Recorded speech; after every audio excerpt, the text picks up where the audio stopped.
अस्सलाम वालेकुम गाइस, क्या हाल है आपके। आई होप आप सब ठीक होंगे। और आज हम जेंडर स्टडीज़ के अंदर जो टॉपिक डिस्कस करने जा रहे हैं that is status of gender studies इन पाकिस्तान। ये एक बड़ा इंपॉर्टेंट टॉपिक है। ये पाकिस्तान के पर्सपेक्टिव से है, जिसकी वजह से इसकी इम्पोर्टेंस भी बढ़ जाती है। तो हम इसको देखेंगे कि पाकिस्तान के अंदर जो फेमिनिज़म है या जेंडर स्टडीज़ है उसका क्या स्टेटस है।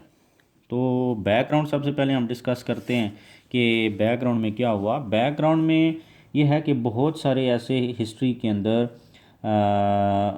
मतलब टर्न्स आए, ऐसे पॉइंट्स आए जिनके अंदर डिफरेंट चीज़ें, डिफरेंट इंसिडेंट अक्कर हुए। बट कुछ ऐसे हुए जो बहुत ही ज़्यादा हाईलाइट हो गए या डायरेक्टली जिन्होंने हिट किया वेमेन को। तो हम उनको डिस्कस कर लेते हैं। और उसमें सबसे जो डोमिनेट चीज़ करती है दैट इज़ ज़ियाउल हक का जो दौर था, उसमें टेन्योर ऑफ ज़ियाउल हक, उसने कोशिश की इस्लामाइजेशन करने की, सोसाइटी को, इस्लाम को अप्लाई करने की कोशिश की। बट उसने बहुत सारी चीज़ें ऐसे की, वो काम भी किए जिनसे डायरेक्टली वेमेन को ऑप्रेस किया गया या उनको सबऑर्डिनेट बनाने की कोशिश की गई। उसमें क्या था, हुदूद ऑर्डिनेंस कर दिए गए। हुदूद ऑर्डिनेंस से डायरेक्ट जो है हद मुकर्रर कर दी गई। इस्लाम ने जो डायरेक्टली डिफ़ाइन किए उनमें वो लॉज वो अप्लाई किए। दियत एंड तो लॉ ऑफ एविडेंस था, जैसे कि मेल को जो है वो एक गवाही और वीमेन दो होंगी तो उनकी गवाही, और इस तरीके की चीज़ें। और जो हद इस्लाम ने मुकर्रर कर दी, और ये तमाम चीज़ें जो हैं वो उसने अप्लाई की, जिसकी वजह से क्या हुआ कि विमेन जो थी वो डायरेक्टली हिट हुई इससे। और इन चीज़ों ने वेमेन को परसिक्यूट किया पाकिस्तान जैसी एक मुस्लिम सोसाइटी के अंदर डायरेक्टली। अच्छा, उसके बाद क्या हुआ, जब टाइम चेंज हुआ, उसका दौर ख़त्म हुआ, तो नवाज़ शरीफ की गवर्नमेंट के अंदर ministry of women development establish की गई। Ministry of women development. और इसका जो बेसिक मकसद था वो ये था कि purpose to ensure gender concerns. Gender concerns क्या थे कि उनकी इक्वालिटी हो गई, उनकी राइट टू एजुकेशन। फिर क्या था कि main streaming of gender issues. Gender issues जो थे उनको मेन स्ट्रीम करना था नेशनल लेवल के ऊपर, जैसे कि वेमेन की इक्विटी, वेमेन की equality, social, political, cultural, religious, democratic, ये तमाम जस्टिस फॉर वेमेन। इन तमाम फील्ड्स के अंदर जो वेमेन हैं उनको जस्टिस दिया जाए।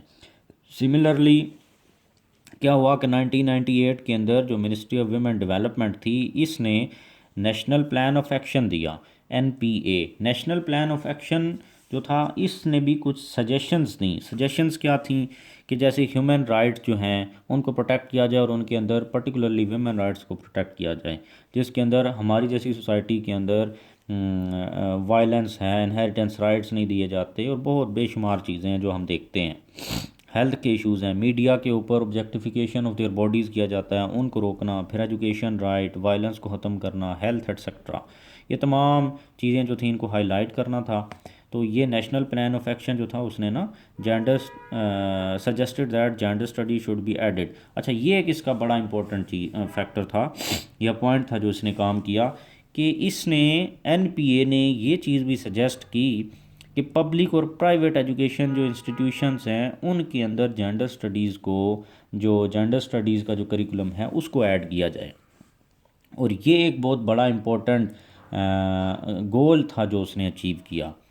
उसके अंदर अब हम उसकी डिटेल देख लेते हैं कि इसके बाद एनपीए के सजेशन के बाद कौन कौन सी वो यूनिवर्सिटीज़ थी या एजुकेशनल इंस्टीट्यूशन थे जहाँ जहाँ पर जेंडर स्टडीज़ को ऐड किया गया। वहाँ पर बाकायदा तौर पर सेंटर्स खोले गए, डिपार्टमेंट्स खोले गए जहाँ पर जेंडर स्टडीज़ को पढ़ाना शुरू कराया गया। तो उसमें सबसे पहले public sector gender studies centre जो हैं, कि पब्लिक सेक्टर का मतलब है कि वो तमाम यूनिवर्सिटी जो गवर्नमेंट यूनिवर्सिटीज़ हैं उनके अंदर जो जेंडर स्टडीज़ सेंटर इस्टेब्लिश किए गए या डिपार्टमेंट आप कह लें इस्टेब्लिश किए गए, वो कौन कौन सी यूनिवर्सिटीज़ हैं। सबसे पहले अल्लामा इकबाल ओपन यूनिवर्सिटी है। इसके अंदर मिनिस्ट्री ऑफ विमेन डेवलपमेंट ने ही इस्टेब्लिश कराया जेंडर स्टडीज़ का डिपार्टमेंट प्रॉपर तरीके के साथ, और सबसे पहले यहाँ पर इस्टेब्लिश हुआ। फिर उसके बाद जो थी ये फ़ातिमा जिन्ना विमेन यूनिवर्सिटी जो है, फ़ातिमा जिन्ना विमेन यूनिवर्सिटी के अंदर क्या हुआ कि research in gender and social issues, gender and social issues के ऊपर जो है रिसर्च पर बाकायदा तौर पर स्टार्ट कराई गई। तीसरे नंबर पे यूनिवर्सिटी ऑफ सिंध है। यूनिवर्सिटी ऑफ सिंध को हम क्या कहते हैं, यूनिवर्सिटी ऑफ सिंध जमशोरो। इसमें क्या था,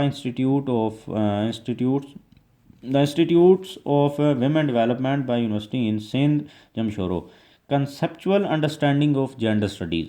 जो कंसेप्ट थे, इम्पोर्टेंट कोर कंसेप्ट थे, वो चीज़ें पढ़ाना शुरू की गई और लोगों को, स्टूडेंट्स को समझाया गया इसके बारे में।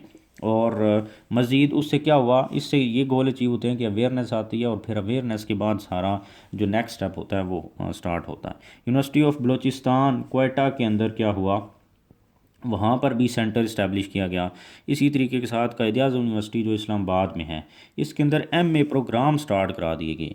एमए प्रोग्राम, इसका मतलब इससे पहले बीएस की डिग्री और फिर बाकायदा तौर पर इसके ऊपर इंस्टीट्यूशंस के अंदर इस्टेब्लिश किए गए सेंटर्स, डिपार्टमेंट और एमए तक की डिग्री देना शुरू कर दी गई। तो ये जो मिनिस्ट्री ऑफ वीमेन डेवलपमेंट थी, इसकी ये सजेशन जो थी बहुत ज़्यादा इंपॉर्टेंट थी, जिसकी वजह से आज पाकिस्तान के अंदर डिफरेंट लॉज बनाए जा रहे हैं वीमेन की प्रोटेक्शन के लिए, जैसा 2010 के अंदर बनाए गए।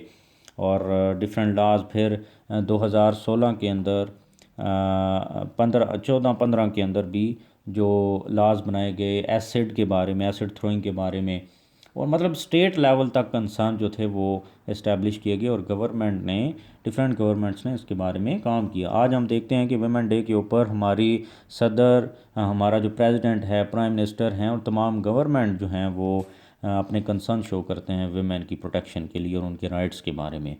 तो यही वजह है कि आज पाकिस्तान इसके ऊपर काम कर रहा है, क्योंकि डिफरेंट टाइम्स के अंदर इसके ऊपर काम किया गया और एजुकेशनल जो इंस्टीट्यूशन के अंदर काम किया गया, ये सबसे ज़्यादा इम्पोर्टेंट था।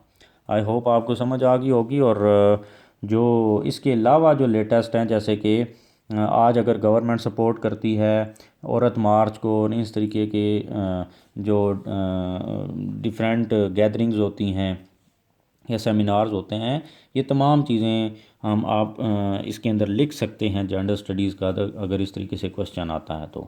या पाकिस्तान के अंदर जो वाइस है पाकिस्तान के अंदर फेमिनिस्ट ऑर्गेनाइजेशन है वाइस, उसका आप हवाला दे के बताएं कि किस तरीके से वो काम कर रही है और गवर्नमेंट उसको सपोर्ट करती है। और डिफरेंट इवन कि जब गवर्नमेंट ने मिनिस्ट्री बना दी प्रॉपर तरीके से, तो इसका मतलब गवर्नमेंट इन्वॉल्व है इनको राइट्स देने में। Thank you.